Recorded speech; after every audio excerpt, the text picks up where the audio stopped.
오늘 우리에게 주시는 하나님의 말씀은 요한복음 2장 1절에서 5절까지의 말씀입니다. 요한복음 2장 1절에서 5절까지의 말씀입니다. 한 절씩 교독하고 마지막 절은 합독하시겠습니다. 사흘째 되던 날 갈릴리 가나에 혼례가 있어 예수의 어머니도 거기 계시고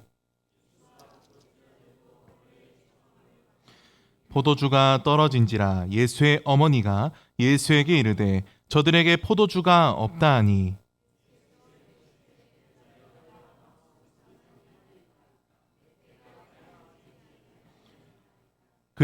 함께 읽겠습니다. 그의 어머니가 하인들에게 이르되 너희에게 무슨 말씀을 하시든지 그대로 하라 하니라.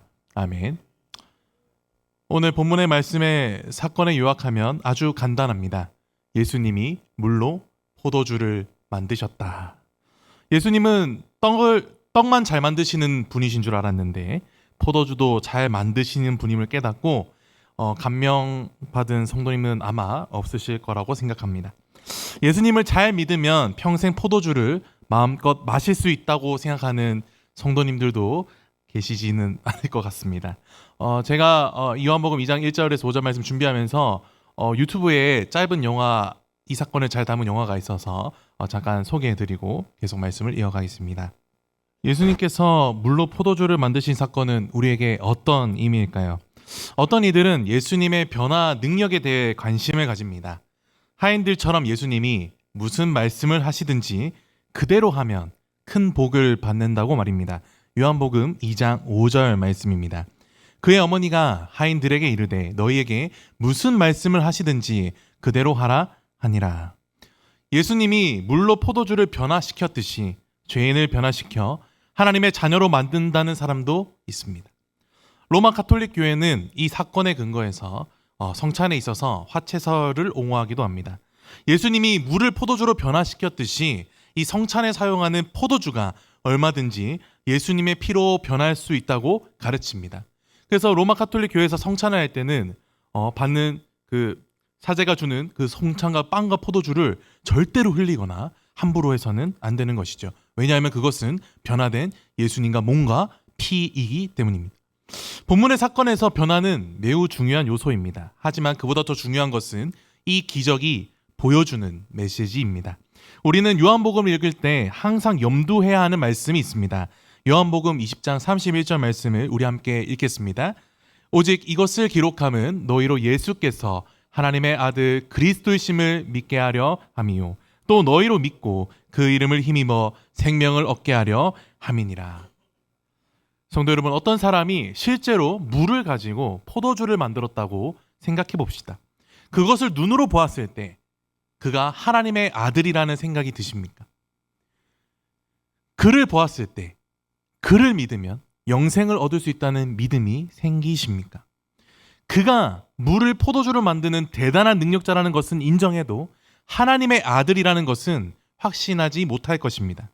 그런데 오늘 본문의 사건을 기록한 사도 요한은 이 사건이 사실임을 믿는다면 예수님이 하나님의 아들이신 그리스도임을 믿게 되고 그 믿음을 통해 생명을 얻을 것이라고 확신했습니다. 본문의 마지막 구절이 이것을 분명하게 보여줍니다. 11절 말씀입니다. 예수께서 이 첫 표적을 갈릴리 가나에서 행하여 그의 영광을 나타내심에 제자들이 그를 믿으니라. 우리도 본문을 통해 예수님께서 어떤 일을 행하셨는지를 보면 예수님처럼 예수님을 믿고 그 믿음을 통해 생명을 얻게 될 것입니다. 오늘 이 자리에 성령 하나님께서 우리 마음에 역사하여 예수님에 대한 믿음을 일으키시기를 소망합니다. 우리는 이 사건에서 첫 번째로 표적을 주목해 보아야 됩니다. 물이 포도주로 변한 사건에서 가장 중요한 단어가 바로 표적입니다. 요한은 이 사건을 표적이라고 부르는데 표적은 기적과 다릅니다. 표적은 영적 실체를 가리키지만 기적은 그것을 행한 사람의 능력만을 보여줄 뿐입니다. 예를 들어 어떤 사람이 큰 병을 고쳤다고 합시다. 그러면 많은 사람들이 그에게 병 고침을 받으려고 몰려들 것입니다. 병이 나으면 그를 떠날 테고 아니면 자기가 아는 다른 병자를 그에게 데려올 것입니다. 그런데 그뿐입니다. 이와 달리 표적은 보이지 않는 영적 실체, 구체적으로 말해 새로운 시대가 왔음을 알립니다. 요한복음에는 총 7개의 표적이 나옵니다. 물로 포도주를 만드신 이 사건은 예수님이 행하신 첫 번째 표적이고 나머지 표적은 다음과 같습니다. 한번 보여주시겠습니까?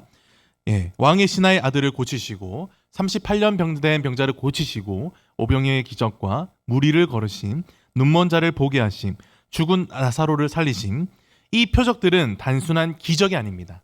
예수님이 누구신지, 예수님이 어떤 분이신지를 우리에게 말씀해 주죠. 제가 아무리 병을 잘 고치더라도 이는 단순히 기적일 뿐이 표적이 될 수 없는 이유가 여기에 있습니다. 표적은 그 목적이 기적과 다르기 때문입니다. 본문에서 기록하고 있듯이 예수님께서는 표적을 통해 영광을 나타내십니다. 그리고 이 영광을 보고 제자들은 예수님을 믿게 되었습니다. 여기서 우리는 표적과 영광과 믿음의 관계를 정확하게 보게 됩니다. 표적은 예수님의 영광을 나타내는 수단이고 표적이 나타낸 영광은 그것을 본 사람들에게 믿음을 불러일으킵니다. 이 믿음은 믿는 자에게 생명을 주고 하나님의 자녀가 되는 권세를 부여합니다. 요한복음에 기록된 이 7가지의 표적은 사람들이 그 표적을 믿고 보고 예수님을 믿어 영생에 이르게 하기 위함입니다. 그렇다면 표적은 예수님의 영광을 어떻게 나타내고 있을까요? 요한복음에 나타난 예수님의 영광은 단순히 그분의 대단함을 의미하지 않습니다. 요한복음은 시종일관 예수님의 영광이 바로 하나님의 영광이다라고 말합니다. 요한복음에서 영광이라는 단어가 1장 14절에 먼저 나오는데요. 1장 14절 말씀을 띄워주시겠습니까? 말씀이 육신이 되어 우리 가운데 거하심에 우리가 그의 영광을 보니 아버지의 독생자의 영광이요 은혜와 진리가 충만하더라. 예수님은 하나님의 영광이십니다. 이 영광을 나타내는 것이 예수님의 사명이었습니다. 내가 내게 영광을 돌리면 내 영광이 아무것도 아니거니와 내게 영광을 돌리시는 이는 내 아버지시요. 요한복음 8장 54절에서 예수님은 말씀하십니다. 이와 같이 영광은 요한복음에서 굉장히 중요한 신학적 의미를 가집니다. 두 번째로 우리가 이 사건에서 주목해야 될 부분은 바로 영광입니다. 요한복음에 나타난 하나님의 영광을 이해하려면 구약을 잘 기억하고 있어야 합니다. 구약에서 하나님의 영광은 그분의 임재를 의미하고 주로 구름으로 나타났지요. 대표적인 예가 시내산 언약 사건입니다. 이스라엘 백성들이 애굽 땅에서 나오고 제3월 3일에 시내산에서 여호와 하나님께서 그들과 언약을 맺으셨습니다. 출애굽기 19장에 보면 여호와 하나님께서 그 빽빽한 구름 가운데서 그들에게 임하셨습니다. 그 이유는 내가 너 모세와 말하는 것을 백성들이 듣게 하며 또한 너를 영영히 믿게 하려 함이었습니다. 구약에서 하나님의 영광은 특별히 성소와 밀접한 연관이 있습니다. 하나님의 영광은 쉐키나라는 구름으로 드러났고 이 쉐키나가 하나님의 성소를 가득 채웠죠. 대표적인 예를 출애굽기 40장에서 볼 수 있습니다. 34절에 보시면 이 성막이 완공되자 구름이 회막에 덮이고 여호와의 영광이 성막에 충만했습니다. 솔로몬의 성전이 완공되었을 때도 마찬가지입니다. 성전 봉헌식에서 제사장이 제사를 마치고 나올 때 구름이 여호와의 전에 가득했고 그 구름 때문에 능히 서서 섬기지 못했는데 열왕기상 8장 10절에서 11절 말씀해 보시면 여호와의 영광이 여호와의 성전에 가득했다라고 기록하고 있습니다. 구약에서 하나님의 성소는 시간이 지나면서 바뀌었습니다. 천으로 만든 성소는 솔로몬 시대에 들어와 돌로 만든 성전으로 대체되었습니다. 신약 시대의 성전은 하나님의 백성들로 구성된 교회로 바뀌었습니다. 하나님의 영광이신 말씀은 이제 성전이 아니라 우리 안에 성령으로서 거하십니다. 예수님이 가나 혼인잔치에서 자신의 영광을 드러내셨다는 말은 그것을 하나님의 성전으로 만드셨음을 의미합니다. 다음으로 우리는 이 결혼식이 영광의 장소로 쓰임받았다는 것을 주목해 볼 필요가 있습니다. 예수님이 자신의 영광을 나타내신 장소는 혼인잔치가 열린 가나라는 마을입니다. 오늘날 정확한 위치는 알 수 없었습니다. 예수님의 어머니 마리아는 이미 그곳에 가 있죠. 마리아와 이 혼주가 매우 가까운 사이였음을 의미합니다. 예수님뿐 아니라 제자들도 초청을 받았다는 것은 혼주가 적어도 예수님을 랍비나 선지자로 생각했음을 의미합니다. 어쨌든 많은 사람들이 결혼식에 초청을 받았고 잔치로 인해 다들 마음이 들떠 있었을 것입니다. 그런데 하필 포도주가 다 떨어졌습니다. 이것은 결혼식을 책임진 신랑이 큰 공경에 처했다는 뜻입니다. 잔치 준비를 제대로 못했다고 혼주를 비난해야 할까요? 아니면 하객들이 너무 많이 포도주를 마신 것을 탓을 해야 할까요? 아니면 혼주가 이 예상 인원을 생각하지 못하고 포도주를 적게 준비한 것이 흠이었을까요? 이 포도주가 떨어졌다는 것은 그 당시 이스라엘의 영적, 경제적 상황을 반영합니다. 로마 제국의 지배 아래서 이스라엘 백성들은 억압과 경제적 착취를 당했습니다. 잔치에 쓸 포도주조차 제대로 준비할 수 없을 정도로 그들의 삶은 피폐했습니다. 기쁘고 즐거워야 할 이 결혼식에 포도주가 떨어지는 큰 위기가 닥친 것이죠. 구약에서 포도주는 기쁨의 상징입니다. 시편 104편 15절 말씀은 사람의 마음을 기쁘게 하는 포도주를 주시는 하나님을 찬양하고 있습니다. 보통 우리는 에베소서 5장 18절에 술 취하지 말라는 구절 때문에 기독교인들이 술에 지나치게 부정적인 경우가 많습니다. 그러나 성경은 술 자체를 정죄하지 않습니다. 기독교는 절대 금욕주의가 아님을 요한복음 2장이 증거하고 있습니다. 주님이 물로 포도주를 만드신 것은 이 혼인이라는 제도를 보호하고 교회 안에서 기쁨을 회복시켰음을 의미합니다. 요한은 이 사건이 사흘째 되던 날 1절에 보시면요, 사흘째 되던 날에 일어났음을 강조하고 있습니다. 이것은 정확히 어느 날을 가리키는지는 알 수 없지만 요한복음이 첫 장에서부터 이 날짜를 강조하고 있다는 점은 분명합니다. 1장 29절과 35절, 43절에 보시면 요한은 이튿날이라는 단어를 반복 사용하면서 현재 진행되는 사건들이 서로 긴밀하게 연관되어 있음을 우리에게 알려줍니다. 그렇다면 본문의 사건은 여섯째 되는 날에 일어났다고 볼 수 있습니다. 요한복음 1장이 분명 창세기 1장을 염두에 두고 쓰였다면 요한복음 2장은 창조 여섯째 되는 날에 있었던 남자와 여자의 창조를 암시한다고 생각할 수 있습니다. 최초의 부부인 아담과 하와가 죄로 인해 타락했다면 이제 창조주의자, 구속주의신 예수님께서 이 혼인잔치, 이 결혼식에서 물로 포도주를 만드심으로 이 혼인을 회복시키고 계십니다. 예수님이 물로 포도주를 만드신 사건에서 요한은 적어도 두 가지 사실에 주목합니다. 첫 번째는 포도주의 양입니다. 예수님이 만드신 포도주의 양은 상당했습니다. 그곳에 유대인의 결례를 따라 항아리가 6개가 있었는데 그 용량을 모두 합치면 500리터 정도가 됩니다. 혼인잔치에서 다 먹고도 마시고도 남을 만큼의 그 양을 예수님께서 만드신 것이죠. 두 번째는 포도주의 질입니다.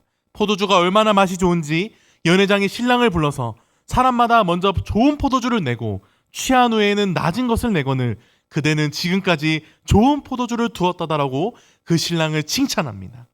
성도 여러분, 제자들이 예수님의 기적을 보면서 어떤 생각을 했을까요? 아, 정말 예수님 대단하다. 우리 예수님 정말 물로 포도주를 만드신 정말 대단하신 분이구나. 이제부터 포도주 걱정은 안 해도 되겠다. 우리가 포도주가 떨어지면 예수님께 물을 갖다 드려서 만들어 달라 하면 되겠다. 이렇게 생각했을까요? 아닙니다. 마지막 구절에서 명시하듯이 그들은 예수님의 그 첫 표적을 보고 예수님을 하나님께서 보내신 자로 믿었습니다. 그 기적 속에서 메시아의 오심을 보았기 때문입니다. 구약 선지자들은 메시아 시대가 임하면 이스라엘 백성들이 마음껏 포도주를 즐기게 될 것이라고 종종 예언했습니다. 그날에 산들이 단 포도주를 떨어뜨릴 것이며 아모스 9장 13절에 보시면 보라 날이 이르리라 그때의 산들은 단 포도주를 흘리며, 보다 구체적으로 이사야 25장에서도 동일한 메시지를 읽을 수 있습니다. 6절 말씀, 이사야 25장 6절 말씀에 보시면 만군의 여호와께서 이 산에서 만민을 위하여 기름진 것과 오래 저장하였던 포도주로 연회를 베푸시리니. 예수님 당시에 예수님의 제자들, 이스라엘 백성들은 로마 제국의 압제를 당하며 이와 같은 메시아 시대를 소망했습니다. 포도주가 지금은 끊어져 있지만 그 메시아가 오셔서 우리를 구원해 주시고 이 포도주가 넘치도록 해 주실 거야 라는 그 소망 말이죠. 그날이 오면 여호와 하나님께서 그들을 떡으로 배부르게 하시고 포도주를 통해서 기쁘게 하실 것이라고 백성들은 믿었습니다. 지금까지 제자들은 주로 세례 요한의 증거에 의지해서 예수님을 구약에서 약속하신 메시아로 믿었습니다. 그러나 이제 그들은 이 첫 표적을 보고 예수님이 정말 메시아라는 것을, 예수님이 하나님의 아들이시라는 것을, 예수님이 그리스도라는 그 확신을 갖게 되었습니다. 우리는 이 첫 번째 표적에서 믿음의 적용성을 보게 됩니다. 여기서 어머니 마리아가 아주 중요한 역할을 하지요. 마리아는 예수님께 예수님께 단지 포도주가 떨어졌다고 상황 보고를 한 것이 아닙니다. 왜냐하면 이 포도주를 공급할 책임은 예수님이 아니라 그 결혼식을 주최한 신랑에게 있기 때문이죠. 포도주가 떨어졌으면 이 혼주가 사오든지 누구에게 빌리든지 하면 됩니다. 하지만 그런 급박한 상황에서 그런 시도가 불가능하겠죠. 그래서 마리아는 예수님께 호소합니다. 마리아는 그 당시 예수님을 누구보다도 잘 알고 있었습니다. 그는 예수님을 낳았고 예수님에게 성경을 가르친 어머니였으니까요. 특별히 마리아는 예수님이 12살 되던 해 유월절 여행 중에 예수님을 잃어버린 사건을 마음에 담아 두고 있었습니다. 예수님이 성년이 되어 공생애를 시작했을 때 마리아는 자기 아들이 이스라엘의 구원 사역을 시작했음을 확신했을 것입니다.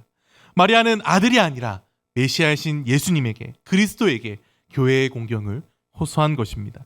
예수님께서는 비록 내 때가 아직 이르지 아니하였나이다 라는 부정적인 답변을 들었지만 마리아는 하인들에게 예수님이 시키신 대로 하라고 일렀습니다. 예수님의 표적은 이 마리아의 믿음을 통해 일어났습니다. 성도 여러분, 마리아나 예수님의 제자들과 달리 우리에게는 이 표적, 물이 포도주로 변한 사건이 없습니다. 포도주를 좋아하는 사람이라면 몰라도 사실 포도주는 우리 문화에서 그리 친숙한 술도 아닙니다. 그렇다면 이 포도주를 이 물을 통해서 포도주를 만드신 예수님이 왜 우리에게 필요할까요? 포도주보다 더 중요한 그분의 피가 필요하기 때문입니다. 예수 그리스도의 피를 통해 우리가 죄사함을 받고 그분의 피가 영원한 음료가 되어 슬픔과 고통에 빠진 우리에게 기쁨과 즐거움을 주시기 때문입니다. 이제 우리는 표적이 아니라 성경에 기록된 말씀을 통해 예수 그리스도가 우리 모두에게 참된 기쁨을 회복시켜 주시는 분임을 확신하게 됩니다. 성도 여러분, 다시 이사야 25장으로 돌아가 봅시다. 여호와 하나님은 포도주로 연회를 베푸신 다음 사망을 영원히 멸하시고 모든 얼굴에서 눈물을 씻기시며 그 백성의 수치를 제하신다고 말씀하셨습니다. 이 내용을 우리는 요한계시록에서 더 분명히 볼 수 있습니다. 요한계시록 21장 4절 말씀입니다. 모든 눈물을 그 눈에서 닦아주시니 다시는 사망이 없고 애통하는 것이나 곡하는 것이나 아픈 것이 다시 있지 아니하리니 처음 것들이 다 지나갔음이러라. 그렇게 된 이유가 중요합니다. 바로 앞절 3절에서 설명하고 있습니다. 하나님의 장막이 사람들과 함께 있음에 하나님이 그들과 함께 계시리니 그들은 하나님의 백성이 되고 하나님은 친히 그들과 함께 계셔서. 그렇습니다. 성도 여러분, 우리는 하나님의 자녀가 되었습니다. 예수 그리스도의 보혈로 인해 하나님의 자녀가 되는 권세를 얻었고 우리는 하나님의 백성이 되었습니다. 그리고 하나님께서는 친히 지금도 이 자리에서 우리와 함께하고 계십니다. 요한복음 1장 14절의 말씀은 이것을 그대로 반영하고 있습니다. 말씀이 육신이 되어 우리 가운데 거하심에 우리가 그의 영광을 보니 아버지의 독생자의 영광이요 은혜와 진리가 충만하더라. 성도 여러분, 말씀이신 예수님이 그 육신을 입으셔서 우리 가운데 장막을 치셨습니다. 그 결과 하나님과 예수 그리스도의 그 백성 사이에 언약 관계가 회복되었고 백성들은 하나님께서 베푸신 그 잔치에 참여하며 기쁨을 누리게 되었습니다. 우리는 이 모든 것을 언제 확신할 수 있습니까? 은혜의 수단인 말씀과 또 교회에서 베푸는 성찬을 통해 우리는 그것을 확신하게 됩니다. 기록된 말씀을 통해 예수님을 믿어 영생의 기쁨을 마음껏 누리는 샘물교회 성도님 되시기를 진심으로 축원합니다. 오늘 설교 제목을 물이 주인을 만남에 그 얼굴이 붉어졌다라고 정한 이유가 있습니다. 성도 여러분, 물은 무엇입니까? 그렇습니다. 하나님께서 말씀하셔서 창조된 피조물이죠. 물 역시 하나님의 말씀으로 창조된 피조물입니다. 성경은 모든 피조물들이 한 가지를 간절히 기다리고 있다고 말합니다. 그것은 바로 자신의 창조주를 온전히 만나는 날입니다. 로마서 8장 19절에서 21절 말씀은 피조물에 고대하는 바는 하나님의 아들들이 나타나는 것이니 피조물이 허무한데 굴복하는 것은 자기 뜻이 아니요 오직 굴복하게 하시는 이로 말미암음이라. 그 바라는 것은 피조물도 썩어짐의 종노릇한 데서 해방되어 하나님의 자녀들의 영광의 자유에 이르는 것이니라. 성도 여러분, 피조물들은 지금도 탄식하며 그 회복의 날을 기다리고 있습니다. 평범한 물이었던 그 물은 자신을 창조하신 예수 그리스도를 보자 물이 그 주인을 만남에 붉어졌습니다. 성도 여러분, 우리는 물입니다. 우리는 그리스도를 바라봐야 합니다. 우리를 구원하시고 지금도 우리와 함께 하셔서 내가 너를 사랑한다. 내가 너와 함께 있다. 내가 너의 상황을 안다. 내가 너의 기도를 듣고 있다. 라고 말씀하시는 그 살아계신 주님을 우리는 우리의 사랑스러운 눈으로, 열망스러운 눈으로 바라봐야 하는 것이죠. 성도 여러분, 죄로 인해 허무함과 썩어짐의 종노릇하던 우리였지만 예수 그리스도를 만나면 새롭게 됩니다. 물이 포도주로 변화된 것처럼 우리의 삶도 주님의 말씀 앞에서 변화됩니다. 오늘 이 수요 예배 가운데 우리 모두가 주인을 만난 물처럼 예수님을 만나고 그분의 말씀에 순종함으로 새롭게 변화되는 은혜를 경험하는 시간이 되기를 축복합니다.